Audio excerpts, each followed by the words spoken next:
안녕하십니까. 안녕하십니까. 반갑습니다. 네, 바쁘신데 이렇게 시간 내주셔서 감사합니다. 고맙습니다. 네, 본격적인 질문은 저희들 마스크 벗고.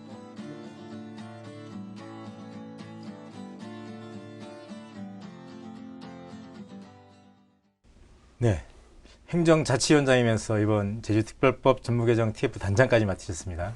지난달 22일이죠. 특별법 전부개정안 초안을 의회 차원에서 좀 발표를 했는데요. 어떤 과정을 거쳤고 어떤 내용을 좀 담고 있는지 좀 간단하게 먼저 좀 설명 부탁드리겠습니다. 네, 큰 틀에서 우리 특별법이 총 6편인데 4편들이 총칙 도민복리 증진, 두 번째가 자치분권 강화 측면의 제주특별자치도 설치, 그리고 3편이 국제자유 조성과 관련된 부분입니다. 그리고 4편이 산업 육성이라든가 지역균형 발전 강화, 이 4편 중심으로 110여 개의 과제를 발견하라고 우리 TF에서 노력하고 있습니다. 예, 의회 차원에서 제주특별법 전부개정안 초안을 만든 것 자체가 대단히 의례적인데요. 어떻게 해서 우리 의회 차원에서 제주특별법 전부개정 TF팀을 만들게 되었는지요? 우리 자남수 이장님께서 이제 하반기 의장으로 취임하면서 대단히 열정이 높으십니다. 또 그 틀에서 지난해 말 정도에 지방자치법 전면 개정안이 이 촉매자가 되었습니다. 그 속에서 지금 특별법 조항들을 지방자치법 전면 개정안에 준내 가지고 바꿔야 되고 그 속에서 우리가 특별자치도에 걸맞게 고도의 자치분권 강화 측면에서 앞으로 보완해야 될 부분에 대해서 이번 기회에 전반적인 부분에 대해서 각 상임위원회를 통해 가지고 도민사의 의견을 수렴하기 위해 가지고 출발하게 되었습니다. 예, TF 활동을 통해서 한 110개의 과제를 발굴했는데요. 그 중에서 우리 도민사에서 궁금해할 만한 것, 우선순위 5가지를 꼽는다면 어떤 걸 들었을까요? 우선순위라고 말하기가 좀 뭐합니다만 그래도 도민사에서 말하면 쉽게 할 수 있는 이제 행정지장 직선제가 지난해 정부 수용과제에서 빼졌습니다. 그렇기 때문에 그런 부분들을 고집하기보다 대안으로 행정시장, 러닝메이트, 임기 4년 보장, 그리고 시장 예고제를 의무상으로 하는 특별법 개정들을 추진하려고 하고 있고, 또 제주도에 들어오고 있는 7개 지방행정특별기관에 대해서 지금 처음보다 도민 헬스들이 많이 들어가고 있거든요. 그런 재정적 지원 근거들을 마련하고, 또 도민사회에 논란이 되었던 이 영리병원, 의료기관의 설치에 관련된 부분에 대해서 이 수기형 공론조사로서 어느 정도 도민사 의견을 수렴했기 때문에 갈등을 부채질할 수 있는 그런 요인들을 삭제하고 공공의료 강화 차원에서 그 부분들을 삭제했습니다. 그리고 국제자유도시 개발에 대한 패러다임을 국제자유도시 조성으로 좀 정책적인 패러다임을 통해 가지고 경제와 환경이 지속가능한 제주를 위한 그런 큰 틀에서 준비하고 있습니다.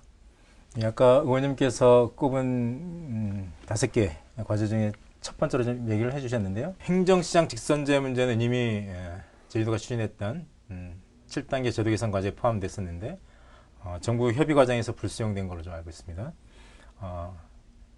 문재인 정부가 좀 추구하는 지방분권, 지방자치 강화라는 국정 철학을 감안하면 차제에 기초자치단체 부활을 해야 되는 거 아니냐는 의견도 좀 많거든요. 이에 대한 생각은 어떠신지?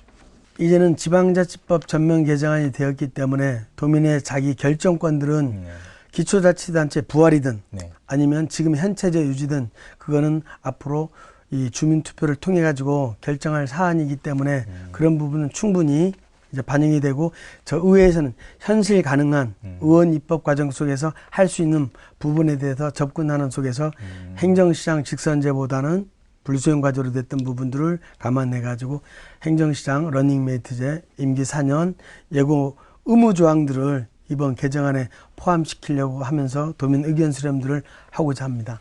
초안에는 논란이 될 만한 사안들도 포함된 걸로 좀 알고 있는데요. 예를 들어 대표적인 게 도민사에서는 이미 폐지를 해야 된다라는 논의까지 좀 되고 있는 교육원 문제입니다.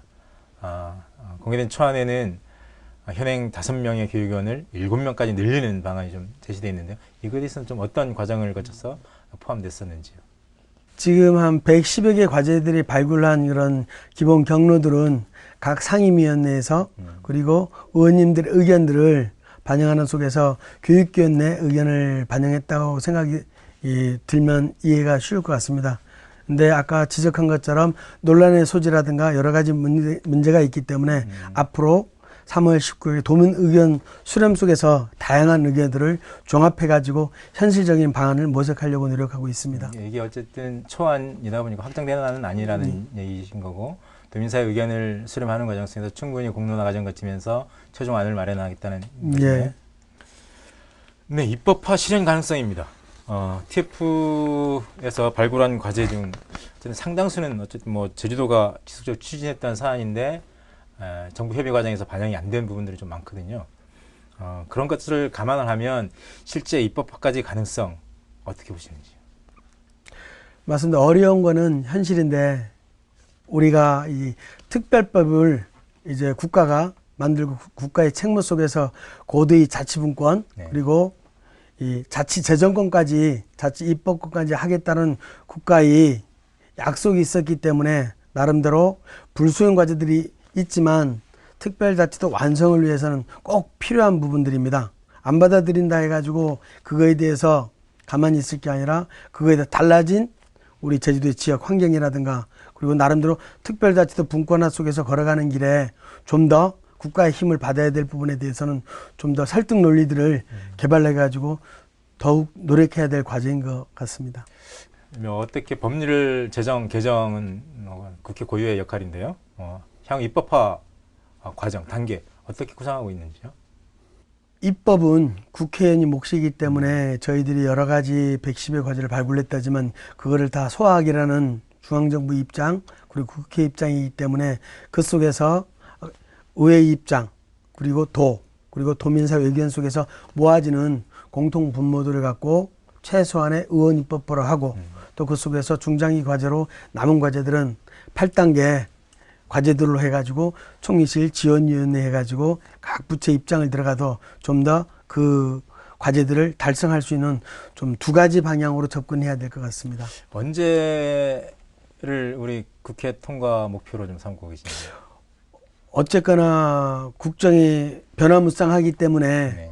좀 하반기에 들어가면 현안에 대했을 때 국회가 안정되지 못한 측면이 있어가지고 도와 도민들의 의견 그리고 도의 입장들을 모아가지고 좀 상반기 중으로 하는 게 나름대로 현실성 있는 의원 입법 과정이 되지 않겠나. 예. 의회 차원에서 의욕적으로 좀 추진하고는 있지만 그동안 우리 제주특별법 개정과 관련해서는 도지사가 집행부 중심에서 과제를 발굴하고 의회의 동의 절차를 밟아서 총리실 산하 제주지원위원회에 제출하면 정부 입법으로 추진하는 그런 게 통상의 이렇게 과정이었는데요. 이번에는 의회가 좀 주도를 하면서 의회 따로, 집행부 따로 엇박자라는 거 아니냐라는 좀 우려도 좀 있거든요. 출발은 도의회가 관심들을 가지면서 TF단을 출범했지만 그 속에서 의견들은 불수용 과제든 앞으로 수용될 과제들은 도정과 서로 소통을 해나가면서 그 속에서 좀 더 모아진 의견 도민사회 속에서는 어찌 보면 기관이 다르기 때문에 그렇게 바라볼 수도 있는데 그 내용들에 대해서 모아지는 부분들은 첫 번째로 도민의 복리 증진 차원에서 접근하는 부분들이기 때문에 충분한 도정과 그리고 도민사회 의견을 수렴해 나가면서 갈 때는 하나의 모습으로 갈 거라고 이해해 주면 고맙겠습니다. 예, 마지막으로 우리 제주특별법 전부 개정과 관련해서 우리 집행부 그리고 도민사회에 당부하고 싶은 얘기 있으면 마지막으로 좀 해주시죠. 나름대로 어려운 과제이긴 하지만 법이라면 도민사회 속에서는 좀 더 딱딱하고 뭐한 부분이 있긴 하지만 지금 이런 속에서 공론화 과정들을 거쳐나간다면 특별법에 대한 체감도는 특별자치에 대한 체감도는 도민 속에서 나름대로 이 부정적인 영향들도 있고 나름대로 어느 정도 성과가 있다고 하지만 좀 더 그런 부분들을 이번 기회에 한층 끌어올려 가지고 특별자치도 설치 이후에 15년간의 자치 과정들을 겪으면서 어떠한 문제들이 있는지 제도적인 부안들은 어떤 부분이 있는지 그리고 정부가 수용 안 했다 해가지고 이대로 뭐 할 것인지 특별자치도의 목적에 맞게끔 국가의 책무에 갖게끔 도민사회 공론화하면서 의견들을 다양한 전문가 의견 그리고 시민사회 의견들을 나름대로 홈페이지라든가 공문을 통해서 다 보냈기 때문에 이번 기회에 좀 더 관심을 가져주십사 말씀드리고 싶고 그 기한은 충분하기 때문에 일정상은 3월 19일이지만 그 이후에도 지속적인 의견 수렴은 하고 있는 과정이기 때문에 좀 더 우리의 일로 내가 참여하면서 자치가 가까워졌구나. 특별한 의미들을 이번 기회에 좀 더 가질 수 있는 모두의 과제로 생각해 주셨으면 고맙겠습니다. 네, 그래요. 네, 지금까지 이상봉 행정자치위원장님과 제주특별법 전부 개정에 대해서 많은 얘기를 나눠봤습니다. 2006년 7월 1일 대한민국 지방자치사에 한 획을 긋는 신개념의 지방정부가 탄생하게 되는데요. 대한민국 인구 1%가 안 되는 변방에서 지방 분권의 신호탄을 쏘아올릴 것입니다. 하지만 15년이 지난 지금 어떻습니까? 무늬만 특별자치, 제왕적 도지사, 풀뿌리 민주주의 후퇴, 이게 바로 외부에 비춰지는 제주특별자치도의 자화상일 것입니다. 더구나 지난해 지방자치법 전부 개정으로 그나마 법률적으로 누리던 제주만의 특별함도 사라질 위기에 처해 있습니다. 지금이야말로 제주도민들이 무한 상상력을 발휘할 때입니다. 특별법 개정의 선두에 선 제주도의회, 여기에 도민들의 지혜가 더해져 고도의 차등적 분권 실현을 위한 노력이 입법화라는 결실로 맺어지기를 간절히 기원해 봅니다. 이상으로 이슈 인터뷰를 모두 마치겠습니다. 수고하셨습니다. 수고하셨습니다.